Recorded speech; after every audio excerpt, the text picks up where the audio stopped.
How to remove watermarks from photo. Many would argue that it is not advisable to engage in image theft. But the purpose of this tutorial is to learn Photoshop techniques. After selecting the text, duplicate it and then invert it.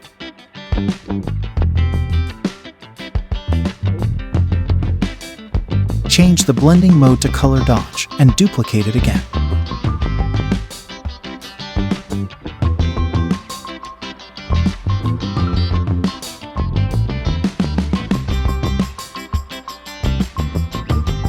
Now, place it on the other watermark, and apply the same to all watermarks.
The new Back to the Future Nike sneakers are done.